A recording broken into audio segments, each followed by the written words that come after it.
विश्वानि देव सवितर्दुरितानि पराशुव यद भद्रं तन्न आशुव। पवित्र यज्ञशाला में उपस्थित आदरणीय स्वामी जी, वानप्रस्थी जी, माता ज्योत्सना जी, अन्य सभी उपस्थित धर्म प्रेमी सज्जनों, प्रिय ब्रह्मचारियों,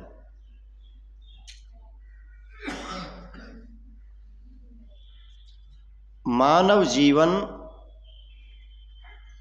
का कुछ उद्देश्य है और इसको श्लोक के माध्यम से बताया है कि परोपकाराय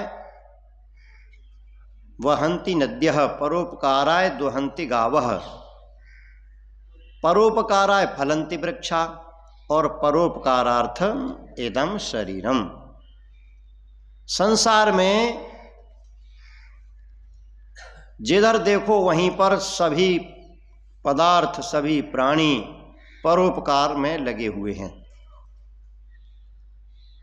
परोपकार कर रहे हैं, किंतु मनुष्य अविद्या से ग्रस्त होने पर परोपकार के स्थान पर विपरीत भी कर देता है, परहानि करता है।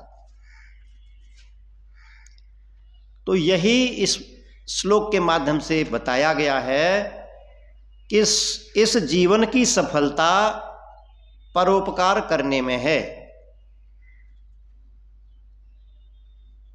परोपकाराय फलन्ति वृक्षा, वृक्ष जो फल प्रदान करते हैं वो दूसरों के लिए, अपने लिए कुछ भी नहीं। एक एक वृक्ष पर कई कई कुंतल फल आते हैं, मगर उसको अपने लिए एक भी नहीं, सब दूसरों के लिए। परोपकाराय वहन्ति नद्यः, नदियों में पानी बह रहा है, निरंतर बह रहा है, वो नदियां स्वयं नहीं पीती, वो दूसरों के उपकार के लिए है। और दूसरों का उपकार क्या? हमारा ही उपकार है सब। उससे जितनी भी सिंचाई आदि होती है, उससे जो अन्न उत्पन्न होता है, उससे हमारा ही काम चलता है, प्राणियों को उसका लाभ मिलता है। और परोपकाराय दुहन्ति गावः, गाय दूध देती हैं, चाहे कोई गाय 10 लीटर देती है, चाहे 20 लीटर देती है, चाहे 2 लीटर देती है, वो सारा दूसरों के लिए है। अपवाद स्वरूप देखा गया है, कहीं कहीं कोई एक आध गाय ऐसी भी होती है जो स्वयं भी पी जाती है, और उसके अंदर ये भी देखा गया है कि जो स्वयं पीती है अपना दूध, उसके शरीर का विकास भी नहीं होता, उसका शरीर दुर्बल हो जाता है। अभी पिछले 2 वर्ष पहले एक गाय मैं खरीद के ले गया था गुरुकुल गंगीरी पर, तो एक गाय ऐसी थी वो स्वयं पी जाती थी अपना दूध, मगर उसका शरीर इतना दुर्बल था, सब गायों में कमजोर थी। तो इससे ये सिद्ध हुआ कि उसका जो दूध देना है वो दूसरों के देने में ही उसका हित है। यदि उसका दूध स्वयं पिएगी तो उसका हित भी नहीं है। तब ये कहा है कि ये मनुष्य जीवन भी परोपकार के लिए हमें परमात्मा ने दिया है, और इस शरीर से परोपकार यदि करते हैं तो इस जीवन की, इस शरीर की उपयोगिता है, सफलता है। और यदि इस शरीर से उपकार का कार्य नहीं किया तो असफलता है। अब समाज के अंदर लोग तरह तरह से उपकार करते हैं। कुछ लोग उपकार करने के लिए क्या करते हैं, एक दृष्टांत से समझ में आएगा। एक स्थान पर मार्ग था वाहनों का आने जाने का, और वहां कच्चा मार्ग था। कच्चे मार्ग में 8-10 नौजवानों ने योजना बनाई मार्ग में कुछ मिट्टी खोद करके उसमें पानी डालते थे और उसका कीचड़ बन जाता, और कीचड़ बन जाता, गाड़ी किसी की आती वो फंस जाती और वो आसपास वहीं बैठे रहते थे रस्सा आदि लेकर के। फिर वो देखते जिनकी गाड़ी फंस गई, कोई मिल जाए निकालने के लिए, तो उन लोगों के पास आते कि भाई हमारी गाड़ी निकलवा दो। तो भाई गाड़ी तो निकलवा देंगे, 1000 रुपये लगेंगे।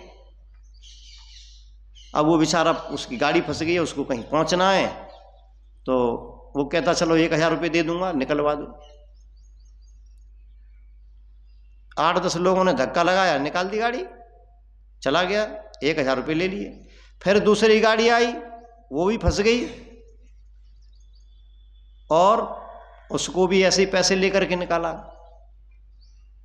फिर शाम को जब वहां से चले तो 8-10 बाल्टी पानी और डाल दिया उसमें, ताकि ये कीचड़ सूखे नहीं, कीचड़ बना रहे, क्योंकि उनको उपकार भी करना है। लोगों को तो लगता था कि ये उपकार कर रहे हैं और वो धंधा बना लिया था उन्होंने। तो ये उपकार नहीं है, ये तो लूटना है लोगों को। इस प्रकार से मनुष्य जीवन की सफलता है कि जब किसी को आवश्यकता है हमारे सहयोग की, उसको हम सहयोग करें। वास्तव में परोपकार वही है जिसमें स्वार्थ की भावना नहीं है। निस्वार्थ भाव से जो उपकार का कार्य किया जाता है वही परोपकार है। मनुष्य के अतिरिक्त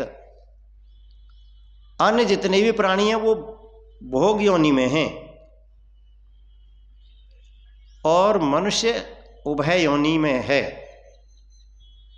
इसको पिछले कर्मों का भोग भी भोगना है और वर्तमान में आगे के लिए अच्छे कर्मों को भी करना है। जब व्यक्ति उपकार की भावना से कर्म करता है तब उसकी परमात्मा ऐसी स्थिति बना देता है, उसके मन मस्तिष्क में सुख और शांति उत्पन्न कर देता है, प्रसन्नता उत्पन्न कर देता है, और फिर वह जो भी कार्य करता है वो उत्तम ही करता है। तो हमारे मानव जीवन का उद्देश्य है सुख और शांति, आनंद की प्राप्ति। इसके लिए ये जीवन मिला है और ये सुख शांति आनंद की प्राप्ति सीमित साधनों में भी संभव है। किंतु लोगों ने समझ लिया है कि जितने अधिक साधन हमारे पास होंगे, भौतिक पदार्थ अधिक होंगे, उतने ही हम सुखी हो सकते हैं। अब इसके चक्कर में वो बहुत बड़ा समय जो अपना सुख के लिए हो सकता था वो साधनों के अर्जन में लगा दिया। उस समय जो सुख की प्राप्ति कर सकता था, शांति का अनुभव कर सकता था, उसको अनावश्यक श्रम करने में लगा दिया। उससे जो साधन प्राप्त हुए, ये आवश्यक नहीं है कि उन साधनों से उसको पूर्ण सुख मिल जाए।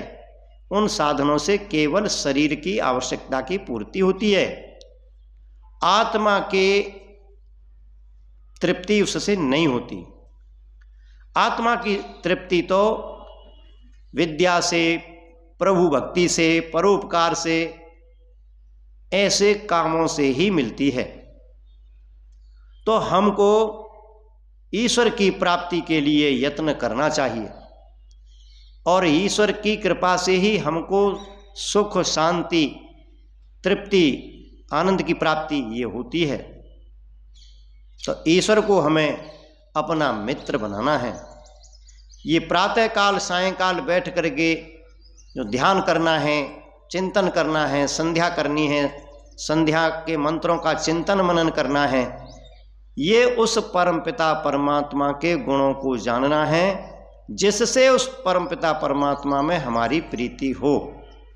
जब उससे हमारी प्रीति होती है तब ही हमें इन गुणों की प्राप्ति होती है।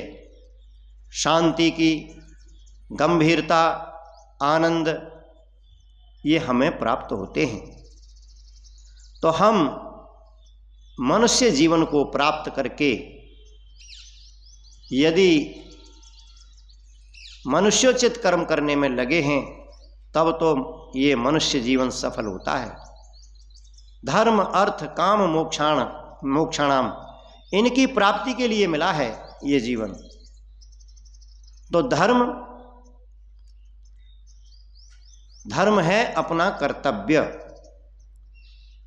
वर्तमान में जो व्यक्ति जिस स्थिति में है, जहाँ पर भी है, वह अपने उस कर्तव्य का निर्वाह यदि निष्ठापूर्वक कर रहा है, बिना आलस्य के कर रहा है, तो वह धर्म ही है।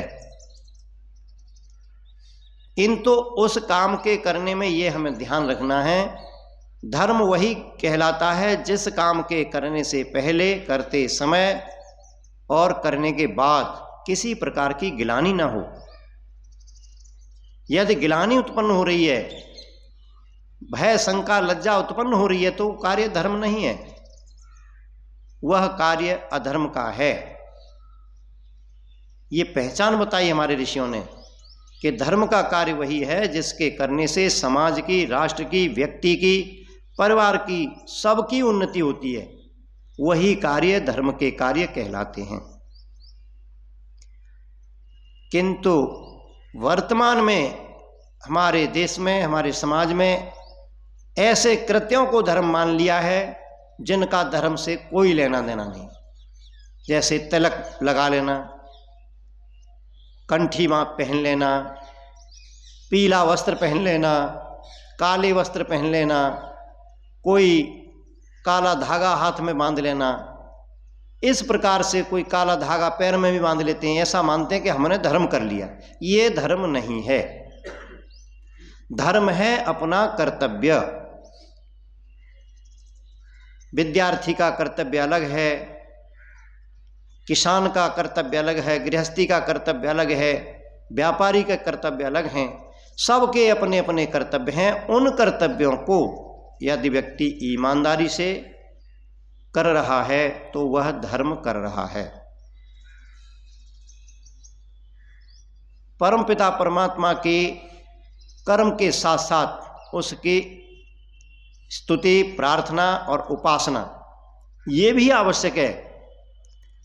केवल कर्म वही नहीं है, ये भी आवश्यक कर्म है। कुछ लोगों का ऐसा कहना है कि जी हम परमात्मा का नाम तो नहीं लेते, किंतु हम सारे अच्छे अच्छे कार्य करते हैं, तो क्या हमको मुक्ति नहीं मिलेगी? हाँ, मुक्ति आपको नहीं मिलेगी।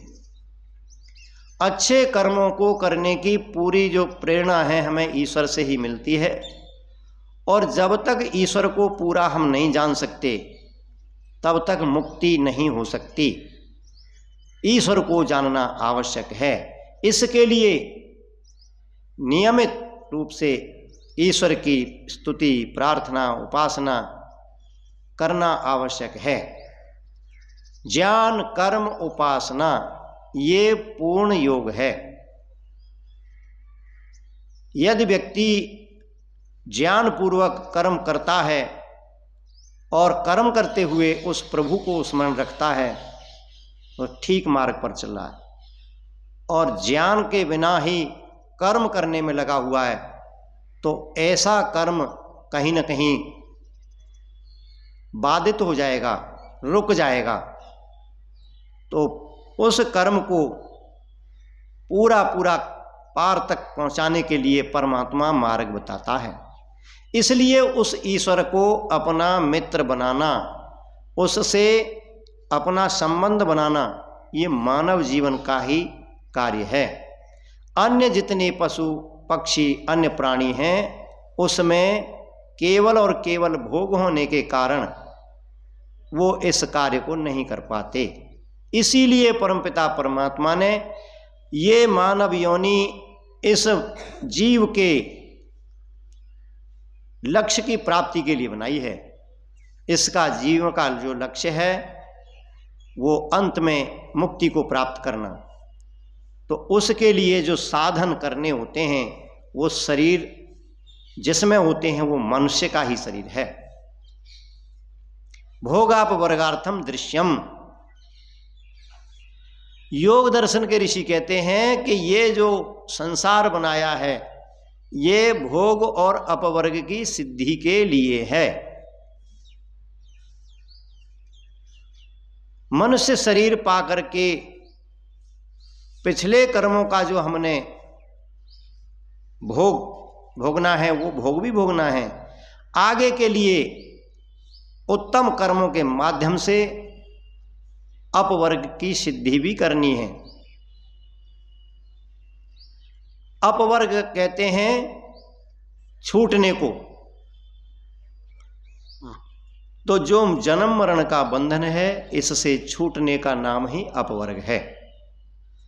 जब तक हमारा ये बंधन का क्रम चलता रहेगा हम पूर्ण सुखी नहीं हो सकते। ये बंधन का क्रम चलता ही रहता है। और परमपिता परमात्मा ने इस पृथ्वी पर भोग इतने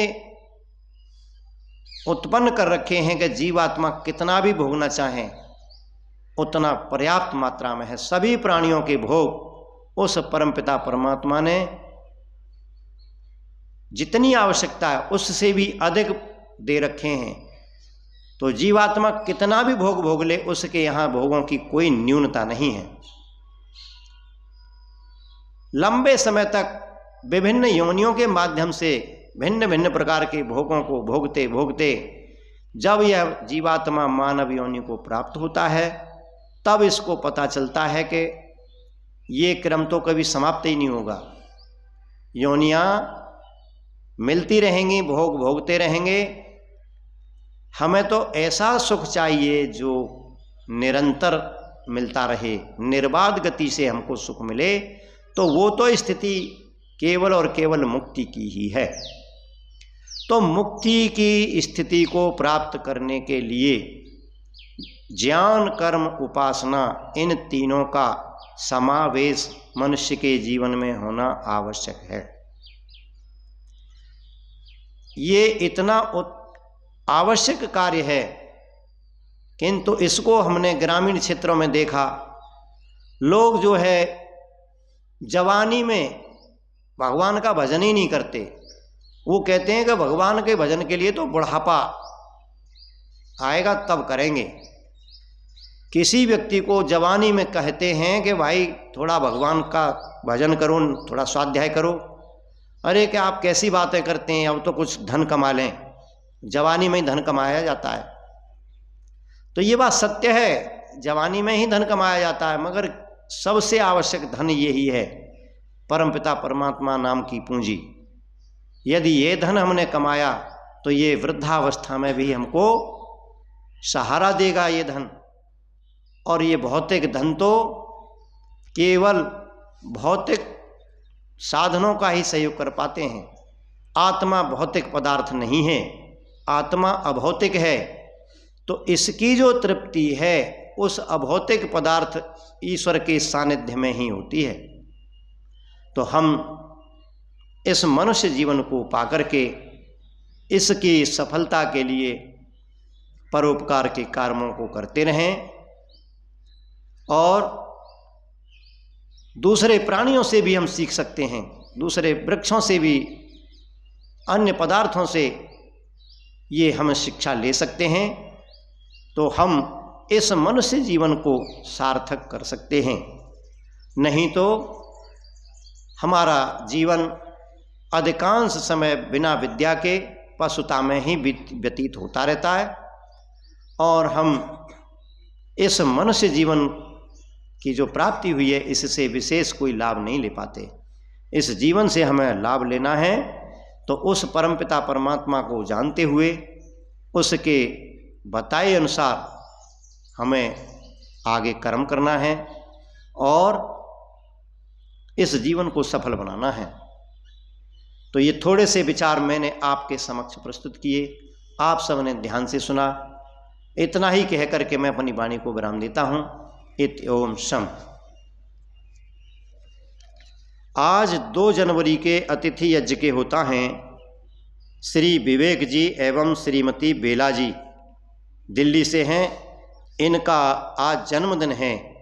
तो जन्मदिन के अवसर पर इन्होंने परोपकारिणी सभा में 5100 रुपये का दान दिया है। परोपकारिणी सभा इनके उज्जवल भविष्य दीर्घायुष्य की कामना करती है। इसी के साथ शांति पाठ। ओम द्यौः शान्तिरन्तरिक्षं शान्तिः पृथिवी शान्तिरापः शान्तिरोषधयः शान्तिः वनस्पतयः शान्तिर्विश्वे देवाः शान्ति ब्रह्म शान्तिः सर्वं शान्तिः शान्तिरेव शान्तिः सामा शान्तिरेधि। ओम शांति शांति शांति। जो बोले सो अभय।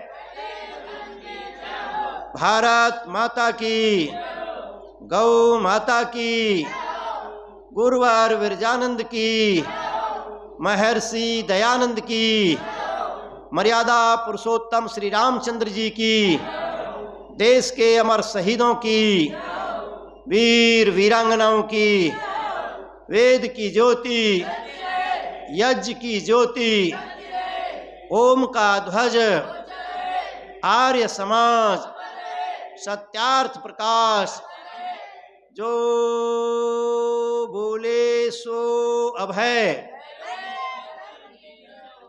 ओम क्रतो स्मर।